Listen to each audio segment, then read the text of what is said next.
Thank all of the people from the New York City Police Department who helped make this possible. Let's have a thank you. I just want to say, I've been standing out here in the freezing cold for a long time. I have to go to the bathroom. I have to pee. But I'm holding it in. I'm not going to pee. I'm going to a function at the Russian consulate tonight. I'm going to hold it until I get there. And then when I get to the Russian consulate, I'm going to have a really, really long pee. Like the biggest pee I've ever had in my lifetime. I want to say three things really quickly because we've got a lot of people that want to come up and say hi and say some things. Number one, Donald Trump and Steve Bannon and Mike Pence and all these people that are part of the Trump administration, they think that you are going to lay down. Are you going to lay down? The one thing that they don't realize is that New Yorkers never lay down. You say whatever you want to about this city, and New Yorkers never lay down. Are you going to fight? Are we going to have 100 days of resistance? Fantastic. Now, number two, I want to say this idea from the government, that the mayor's office has been talking about, other people have been talking about ID NYC. That's a great thing.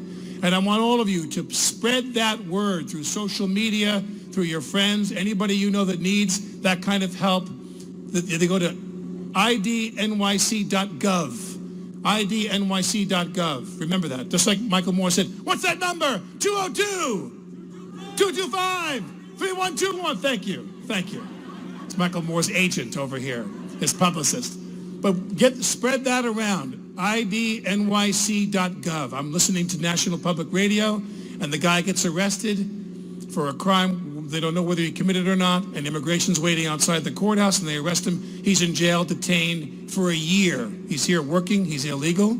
He's here working in some kitchen in Manhattan, and he's got kids at home, and he's got a wife at home, and he's been detained for a year now.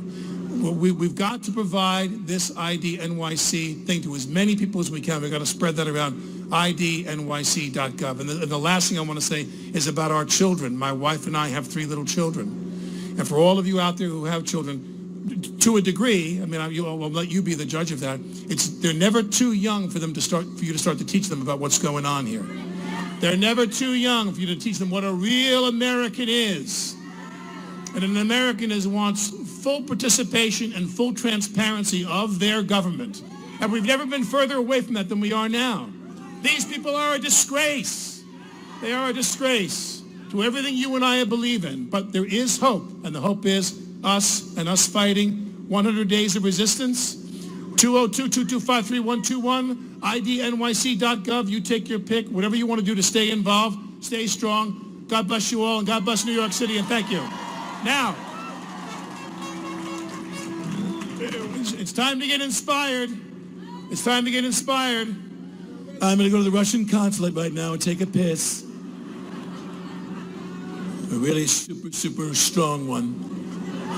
But before I do that, it's time to get inspired. I'm going to bring up one of the most inspirational New Yorkers I've ever met in my lifetime, the Reverend Al Sharpton.